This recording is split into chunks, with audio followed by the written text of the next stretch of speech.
Yippee-ki-yay, motherfucker.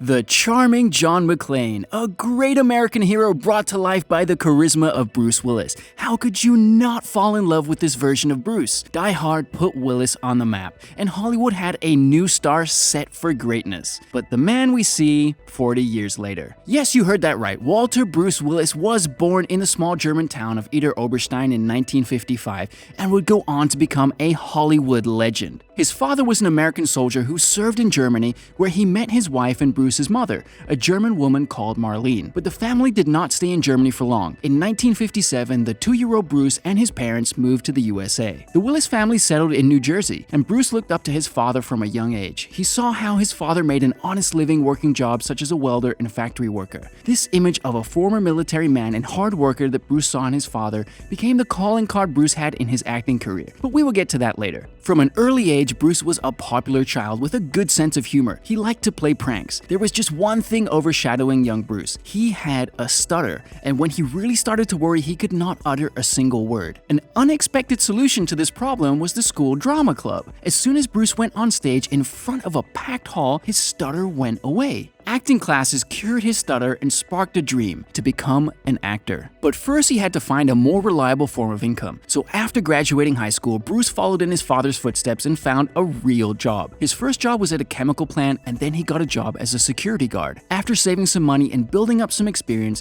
Bruce entered Montclair University, and after dropping out in second year, he went to New York to become an actor. Bruce got a job as a bartender, and in his spare time, he ran from audition to audition. His first success was on the theater stage in Heaven and Earth in 1977. Then he started to get some small roles on screen, for example, The First Deadly Sin in 1980, The Verdict in 1982, and the TV series Miami Vice. But this wasn't enough for Bruce. Eventually, Bruce left New York for Hollywood. It turned out to be a good move for him as his career really took off in LA. He got a role in the TV series Moonlighting. Willis impressed everybody in the audition with his charm and sociability. More than 3,000 people auditioned to be leading man, but Bruce got the job. Thanks to Bruce's charisma and his on-screen chemistry with Sybil Shepherd, Moonlighting became a big hit. The show really put Bruce's name out there. People magazine wrote that women wanted him and men wanted to be him. Everything seemed to be going perfectly, but it turns out that a serious power struggle was playing out behind the scenes of Moonlighting. Conflict is normal on any set, but the way Bruce and his co-star Sybil Shepherd treated each other went beyond minor disagreements. They simply could not stand each other. When Moonlighting started in 1985, Sybil was already a big star, while Bruce had just come onto the scene. As a result, he often remained in the shadows and all of the praise went to Sybil. This started to change over time. Bruce became more popular with each season of the show. He became a more valuable asset to the producers and thus his salary increased. This worried Shepherd. Bruce was getting all of the attention and eventually the audience only seemed to care about him. Willis wanted to take his career further than the series though. He grew tired of TV work and decided to return to film acting. This time he would only take on leading roles. To get things started, Bruce starred in the comedy Blind Date. You could say that this was a good debut if it wasn't for a major hit that followed it. In the summer of 1988, Die Hard premiered on the big screen, the film that changed Bruce's reputation forever. The film had garnered a lot of attention even before it was released. Schwarzenegger and Stallone refused the role of John McClane, and then the producers gave the role to Bruce Willis, who brought his warmth and humor to the role, improving the movie. Everybody thought this was a great idea, so much so that the studio offered Willis an unbelievable fee of $5 million.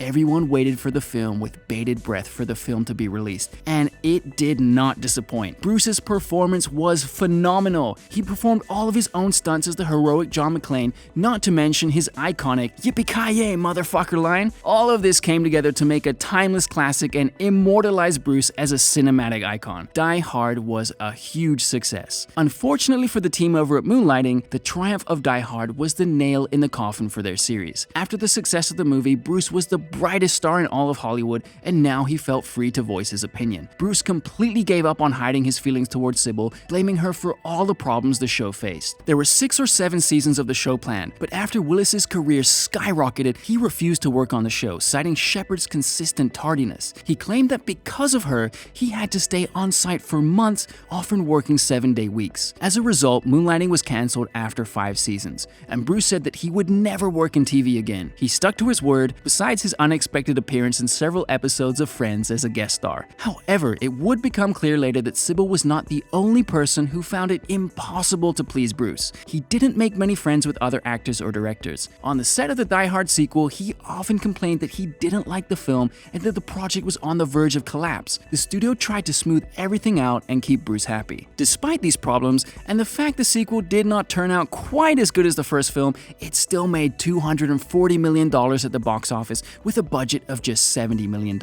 Hudson Hawk, his next project after Die Hard, did not fare so well. Many of the actors involved in this movie consider the shoot to be a low point in their lives. It all started out great, as Bruce Willis and Danny Aiello were good friends and wanted to star in a movie together. As soon as Bruce got his hands on the script, the role of Tommy was immediately given to Danny. Danny even had to turn down a role for which he had already signed a contract to do the film. Bruce Willis and producer Joel Silver chose the director for Hudson Hawk together. They enjoyed the movie Heathers so much that they didn't hesitate to offer the project to Michael Lehmann, who critics say was the main reason Hudson Hawk flopped. Lehmann only had 2 small films under his belt and could not turn down an offer from a big-name producer and even bigger-name actor. Once the production started, Bruce transformed into an actor, screenwriter, and director all at the same time. Joel Silver is a producer who relies on big stars in his movies and doesn't like to interfere with their process, allowing them to create whatever it is they want. In films like Predator, Lethal Weapon, and 48 Hours, the improvisation from the actors was a great addition to the finished project. However, in Hudson Hawk, it was a disaster. Willis made so many changes to the original script that he had to be credited as a screenwriter. The director Lehmann tried to voice his concerns a few times,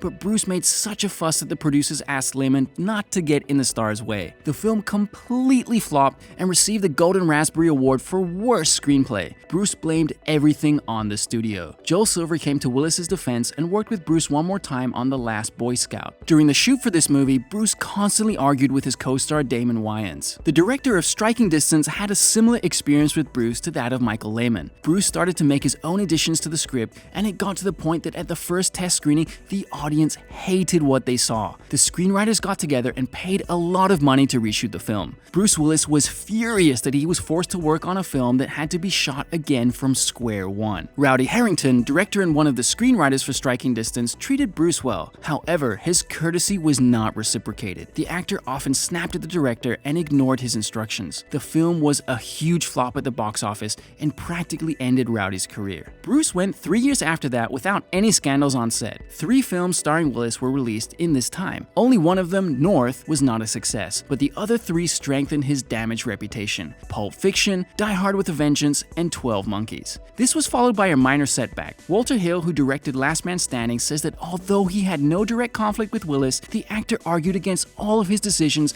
and tried to make changes to his character, creating tension with the director and crew. However, on the set of The Fifth Element, Bruce was more agreeable and only complained about the crazy outfits he had to wear. Willis was sometimes able to overshadow his scandalous reputation with truly great work. Despite his disagreements with Richard Gere while working on The Jackal, the actor proved that not only can he be an action hero and comedic actor, but he could give outstanding performances in psychological thrillers. M. Night Shyamalan's The Sixth Sense became one of the highest-grossing films in American cinema history and showed audiences a new side of Bruce Willis, a silent, tragic soul who needs the help of a child. However, the plot isn't the only thing bittersweet about this film. You could say that it was one of Bruce's last successful projects in a leading role. After this, he started to lose interest in his career. After another successful movie with M. Night, Unbreakable, Willis lost interest in the art of cinema and saw it more as a means of making money. Cop Out is the ultimate example of this. Director Kevin Smith has never liked working with Hollywood stars as they always interfere with his work. However, Cop Out was an exception for him. Smith was excited to work with Bruce as he had long been a fan of his work, since he saw Die Hard in the theater at the age of 17. Smith had already crossed paths with Willis on the set of Live Free or Die Hard, where he played a small part. On the set, Bruce didn't listen to Smith's ideas, which Kevin accepted as the face of Die Hard knows what is best for Die Hard. Cop Out was a different kettle of fish, however. It was Smith's project and he personally selected all of the actors except for Bruce Willis. He was selected by the studio. Kevin says that it was impossible to work with Bruce from the beginning. Bruce didn't like the script and he read his lines with no enthusiasm. At first, the director assumed the actor was improvising and didn't think much of it. But once Willis started to simply remain silent in his scenes with the other actors, Smith asked him to stick to the script. The resulting conflict ruined Cop Out, according to the people who were on set to witness it. Kevin Smith held Bruce responsible for the failure of Cop Out, as he says he had to cut 80% of the material from the final edit of the film as Willis had ruined it. Willis' side of the story sounds quite different. According to him, Kevin Smith is to blame for everything. The actor claims that the director did not get on well with the cast and was constantly smoking marijuana on set. Kevin could not hold his tongue. He said that working on this film was a heartbreaking experience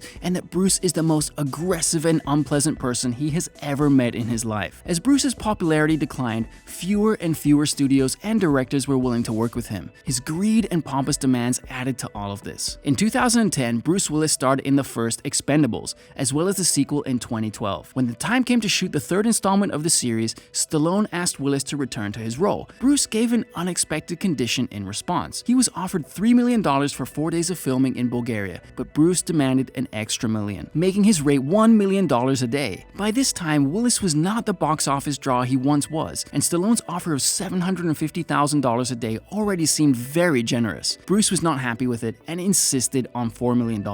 As a result, Stallone simply wrote Bruce's character out of the script and took to Twitter to call Willis greedy and lazy. This damaged Bruce's reputation and popularity, but it didn't stop him from getting work. He now stars in films that he apparently doesn't even like. He doesn't even try to hide it. The glory days of films like Die Hard, Look Who's Talking, Death Becomes Her, Pulp Fiction, 12 Monkeys, The Fifth Element, Armageddon, The Sixth Sense, and Unbreakable are far behind him. Nowadays, Bruce plays the role of men in expensive suits who look down on everybody else and make sarcastic comments, and tired cops or retired cops who let out a sigh before coming back to save the day. He no longer feels that he has anything to prove. The beloved Willis has a disagreeable character and no longer gives a damn what you or I think of him. He has already done his best work. He has 142 films under his belt, which in total have grossed over $3 billion at the box office. What more could you wish for as an actor? Bruce Willis is an outstanding actor, there's no denying that. We fell in love with the iconic characters he brought to life. We were happy to see somebody who looks like us up on the big screen, and he really is more like us than we think. In the end, film acting became nothing more than a job to him, rather than art. As many of us go to an office we hate every day just to receive a paycheck at the end of the month without any passion for our work, Bruce goes to a film set. Bruce Willis has not lost his talent, he just doesn't feel like showing it anymore. He now lives like Michael Caine. In his career spanning more than 60 years, Caine has appeared in over 150 films, and not all of them can be called masterpieces. The actor was never embarrassed by this. He said about one of his films, "I have never seen the film, but by all accounts it was terrible. However, I have seen the house that it built, and it is terrific." Don't judge Bruce too harshly. Today he is one of us, an ordinary hard worker. There's nothing wrong with that. If you want to see the old Bruce, just throw on an old movie and you can see the good old John McClane. Thank you for watching. Don't leave just yet. Tell us your favorite Bruce Willis movie and what roles you would like to see him play in the future in the comments. Goodbye, and I hope to see you again soon.